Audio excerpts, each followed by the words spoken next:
Hello viewers, আমাদের চ্যানেলটিতে আপনাদের সকলকে জানাই স্বাগতম। ইতালিয়ান প্রবাসীদের ভাষা শেখার জন্য আমাদের আজকের ভিডিওতে থাকবে ইতালিয়ান ভাষার 50টি বিপরীত শব্দার্থ বাংলা অনুবাদ করা, মানে বাংলার মাধ্যমে আপনাদেরকে শিখিয়ে দেব। তো আপনারা যারা ইতালিয়ান ভাষাতে কথা বলা শিখতে চান তারা সকলে একটু মনোযোগ সহকারে আজকে সম্পূর্ণ ভিডিওটি দেখবেন। ভিডিওটি দেখে যদি ভালো লাগে তাহলে অবশ্যই লাইক, কমেন্ট এবং বন্ধুদের কাছে শেয়ার করে দিবেন। আর আপনারা যারা একদম আমাদের চ্যানেলটিতে নতুন তারা সকলে সাবস্ক্রাইব করে পাশে থাকা বেল বাটনটি অন করে দিবেন।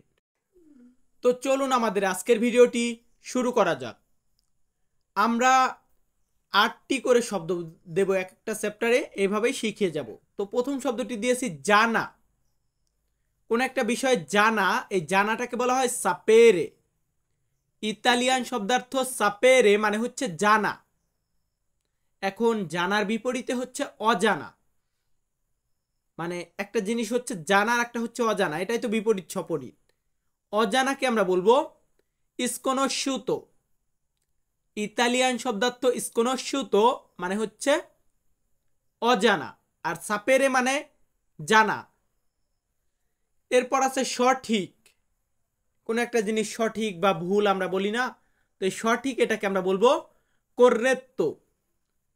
ইতালিয়ান শব্দ corretto মানে হচ্ছে সঠিক। এখন সঠিকের বিপরীতে কি? বেঠিক বা ভুল, যেটাই বলেন আমরা ভুল দিয়েছি এইখানে। তো এই ভুলকে আমরা ইতালিয়ান ভাষাতে বলবো errore। ইতালিয়ান শব্দার্থ errore মানে হচ্ছে ভুল। আবার আরেকটাও বলতে পারি, অনেক শব্দ আছে যে দুইটা তিনটা আমরা বলতে পারি। তো errore মানে হচ্ছে ভুল, এটাই আমরা শেখাবো আজকে। এরপর আছে লম্বা। কোন একটা জিনিস মানে অনেক বড় বা অনেক লম্বা, তো এই লম্বা বলতে গেলে আমরা বলবো লুঙ্গো। ইতালিয়ান ভাষাতে আমরা বলবো লুঙ্গো, বা অনেকে আমরা এটাকে লুনগো উচ্চারণ করি। তো লুঙ্গো হবে, লুঙ্গো মানে হচ্ছে লম্বা। আর লম্বার চেয়ে যেটা আরেকটা বিষয় হচ্ছে খাটো, মানে লম্বার বিপরীতে আমরা বলি খাটো। এই খাটোকে আমরা বলবো পিউ ব্রেভে। পিউ ব্রেভে মানে হচ্ছে খাটো। এর পরবর্তী শব্দটি আছে উপরে। আমরা উপরে বলি, এটাকে আমরা ইতালিয়ান ভাষাতে বলবো সোপ্রা। সোপ্রা মানে হচ্ছে উপরে। বলুন তো কি মানে উপরে? সোপ্রা মানে উপরে। এখন উপরের বিপরীতে কি হয়? উপরে আরেকটা হচ্ছে নিচে। এই নিচেকে আমরা বলবো জু। ইতালিয়ান শব্দার্থ জু মানে হচ্ছে নিচে। সোপ্রা মানে উপরে, জু মানে নিচে। সো এইখানে 8টা শব্দ আছে। প্রত্যেকটা শব্দকে সুন্দরভাবে মুখস্থ করে যদি সম্ভব হয় খাতায় লিখে রাখবেন বা মোবাইলে স্ক্রিনশট মেরে রাখবেন। তো আমরা এখন পরবর্তী ধাপে যাব। পরবর্তী ধাপেও আরও 8টি শব্দ শেখাবো। তো এখানে প্রথম শব্দটি আছে বামে। বামে বলতে কি আমরা বাম পাশ বলি না, বাম ডাইন। তো বামকে আমরা ইতালিতে বলবো সিনিস্ত্রা। সিনিস্ত্রা মানে হচ্ছে বাম। বাম বা বাম পাশ সে তো একই, সিনিস্ত্রা। আর আরেকটা হচ্ছে কি ডাইন। ডাইন বা ডাইনে, এটাকে আমরা বলবো দেস্ত্রা। দেস্ত্রা মানে হচ্ছে ডাইনে বা ডাইন পাশ, আর সিনিস্ত্রা মানে হচ্ছে বামে বা বাম পাশ। লেফট রাইট, সিনিস্ত্রা দেস্ত্রা, এটাই। এর পরবর্তীতে আছে ভিতরে। ধরুন রুমের ভিতরে, প্যাকেটের ভিতরে। তো এই ভিতরে বলতে গেলে আমরা ইতালিয়ান ভাষাতে বলবো দেন্ত্রো। ইতালিয়ান শব্দার্থ দেন্ত্রো মানে হচ্ছে ভিতরে। তো দেন্ত্রো মানে যদি ভিতরে হয় বাইরে, মানে ভিতরের বিপরীত তো বাইরে। বাইরে এটাকে আমরা কি বলবো? এটাকে আমরা ইতালিয়ান ভাষাতে বলবো ফুয়ারি। ইতালিয়ান শব্দার্থ ফুয়ারি মানে হচ্ছে বাইরে। এরপর আছে সামনে। সামনে এটাকে আমরা ইতালিয়ান ভাষাতে বলবো দাভান্তি। দাভান্তি মানে হচ্ছে সামনে। ধরুন গাড়ির সামনে, আমার সামনে বা বাড়ির সামনে, এই সামনে বলতে গেলে আমরা বলবো দাভান্তি। আর সামনের বিপরীতে কি হয়? পিছনে। সামনে পিছনে, পিছনে সামনে, এটাই তো। তো পিছনে এটাকে আমরা বলবো দিয়েত্রো। দিয়েত্রো মানে হচ্ছে পিছনে। একটা জিনিস লক্ষ্য করবেন, দেন্ত্র মানে হচ্ছে ভিতরে আর দিয়েত্রো মানে হচ্ছে পিছনে। তো যাই হোক, পরবর্তী শব্দটি রেখেছি বেনে। ইতালিয়ান শব্দার্থ বেনে মানে হচ্ছে ভালো। তুমি কেমন আছো এটাকে আমরা বলি come stai। তো সেই ক্ষেত্রে আমরা বলি sto bene, আমি ভালো আছি। তো এই বেনে মানে হচ্ছে ভালো। আর ভালোর বিপরীতে কি হয়? ভালো খারাপ, খারাপ ভালো, এটাই তো। এই খারাপকে আমরা বলবো cattivo। ইতালিয়ান ভাষাতে আমরা বলবো cattivo, এটার বাংলা হচ্ছে খারাপ। তো এখানে আমরা আরো 8টি শব্দার্থ শিখালাম। এখন আমরা কি করব? এখন আমরা পরবর্তী ধাপে যাব। এরকম 8টি করেই যতক্ষণ শেখানো যায় ততক্ষণই শেখাবো, আর বিপরীত সপরীত এমন মিল রেখে। তো যাই হোক, এখানের প্রথম শব্দটি আমরা রেখেছি গাড়ি। আমরা গাড়ি চালাই না, গাড়ি।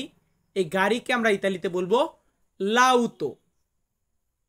ইতালিয়ান শব্দ লাউতো মানে হচ্ছে গাড়ি।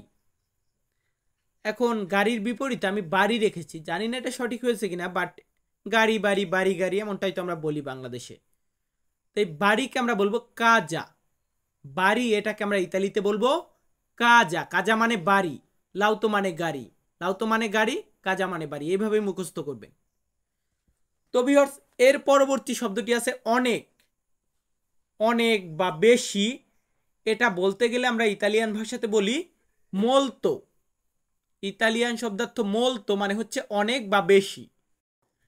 এই অনেকের বিপরীত হচ্ছে অল্প, মানে অল্প অনেক, অনেক অল্প। তো এই অল্পকে আমরা বলবো পকো। পকো, পকো মানে অল্প বা কম। পকো মানে কম, মোলতো মানে বেশি। এর পরবর্তী শব্দটি রেখেছি আলো। আলো জ্বালায় না, আলো অন্ধকার। তো এই আলোকে আমরা বলবো লুচে। ইতালিয়ান ভাষা লুচে বা ইতালিয়ান শব্দার্থ লুচে মানে হচ্ছে আলো। বা বাক্য যখন আমরা বলি তখন বলি লা লুচে, মানে ওই লাটা চলে আসে আর্টিকলের জন্য। আলোর বিপরীতে কি? আলোর বিপরীতে হচ্ছে অন্ধকার। আলো অন্ধকার। তো এই অন্ধকারকে আমরা বলবো বুইও। বুইও ইতালিয়ান শব্দ, এটার বাংলা হচ্ছে অন্ধকার। আর লুচে শব্দের বাংলা হচ্ছে আলো। এর পরবর্তীতে আছে মাছ। মাছ খাই তো সবাই আমরা। তো মাছকে আমরা কি বলবো? মাছকে আমরা ইতালির ভাষাতে বলবো পেশে। কি বলবো? পেশে। পেশে মানে কি? মাছ। ইংরেজিতে আমরা বলি ফিশ। আর আরেকটা হচ্ছে মাংস, মানে মাছ মাংস, এমনটাই তো, বিপরীত সপরীত। মাছ মাংস, মাংসকে আমরা বলবো কার্নে। ইতালিয়ান শব্দার্থ কার্নে মানে হচ্ছে মাংস। সো ভিউয়ার্স, আমার ভিডিওতে যদি কোনো কিছু বোঝা না যায়, যে বুঝতে পারছেন না, তাহলে অবশ্যই কমেন্ট করবেন যে ভাই এই বিষয়গুলো বুঝতে পারি না, আপনি একটু ক্লিয়ার করে বলুন। আর কমেন্টে অবশ্যই কোনো কিছু জানার থাকলে বলবেন। ভিডিওগুলো কেমন লাগে সেগুলোও মানে একটু কমেন্ট করবেন। তো যাই হোক, এখন আমরা কি করব? এখন আমরা আবার পরবর্তী ধাপে যাব। পরবর্তী ধাপে আরও নতুন 8টি করে শব্দ শেখাবো এমন। তো এখানে আমরা প্রথম শব্দটি রেখেছি বন্ধু। আমরা বলি না বন্ধু, ইংরেজিতে ফ্রেন্ড বলি। তো ফ্রেন্ড বা বন্ধু, এটাকে আমরা ইতালিয়ান ভাষাতে বলবো আমিকো। ইতালিয়ান শব্দার্থ আমিকো মানে হচ্ছে বন্ধু। বন্ধুর বিপরীত হচ্ছে শত্রু। বন্ধু, শত্রু। এই শত্রুকে আমরা ইতালিয়ান ভাষাতে বলবো নেমিকো। নেমিকো মানে হচ্ছে শত্রু। আমিকো বন্ধু, নেমিকো শত্রু। ফ্রেন্ড আর একটা হচ্ছে এনিমি, এমনটা আমরা বলি। তো এর পরবর্তীতে এখানে রেখেছি ভাই। ভাই এটাকে আমরা ইতালিয়ান ভাষাতে বলবো ফ্রাতেল্লো। ইতালিয়ান শব্দ ফ্রাতেল্লো মানে হচ্ছে ভাই। ভাই এর বিপরীত হচ্ছে বোন। ভাই বোন এমনটাই তো বলি।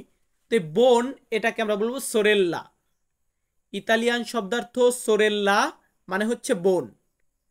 আমরা বলি ব্রাদার সিস্টার, সিস্টার ব্রাদার, তো এটাই হচ্ছে ফ্রাতেল্লো সোরেল্লা। আমরা পরবর্তী শব্দের দিকে যাব। পরবর্তী শব্দটি আছে আগুন। আগুন এটাকে আমরা ইতালিতে বলবো ফুয়াকো। ফুয়াকো মানে হচ্ছে আগুন। এখন আগুনের বিপরীতে ধরুন এখানে পানি দিয়েছি, পানি। এই পানিকে আমরা ইতালিয়ান ভাষাতে বলবো আকোয়া। আকোয়া মানে হচ্ছে পানি। আগুন, পানি।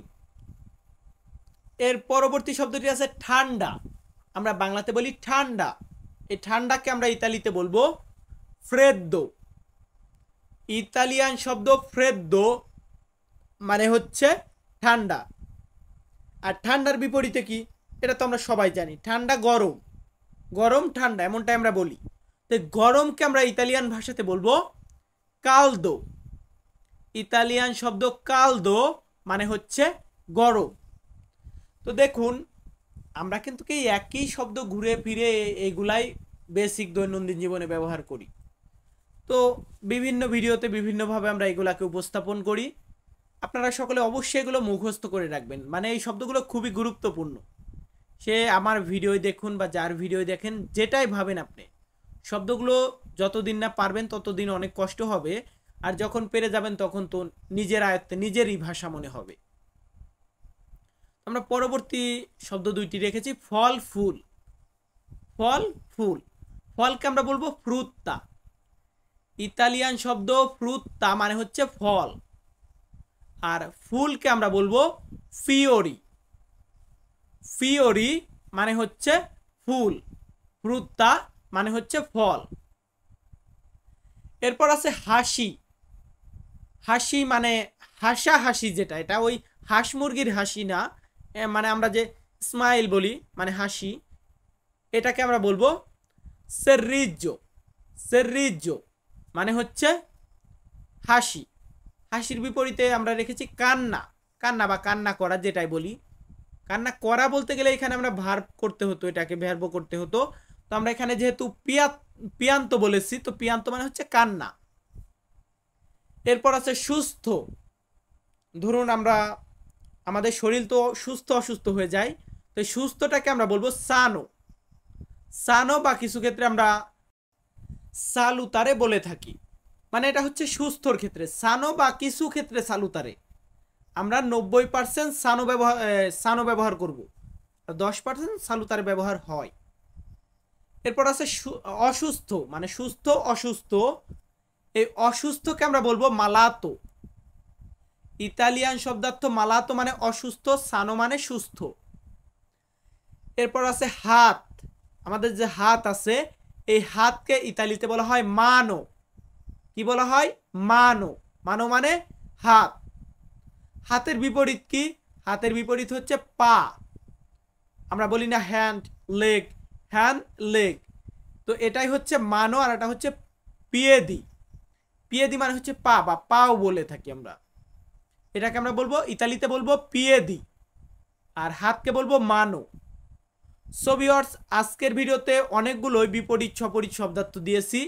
তো আপনাদের যদি কোনো শব্দ বা কোনো বাক্য না পেয়ে থাকেন যদি আমার ভিডিওতে, অবশ্যই কমেন্ট বক্সে জানিয়ে দিবেন। আর আজকের ভিডিওটা এখানেই শেষ করব। আপনারা সকলে ভালো থাকবেন, সুস্থ থাকবেন, ধন্যবাদ।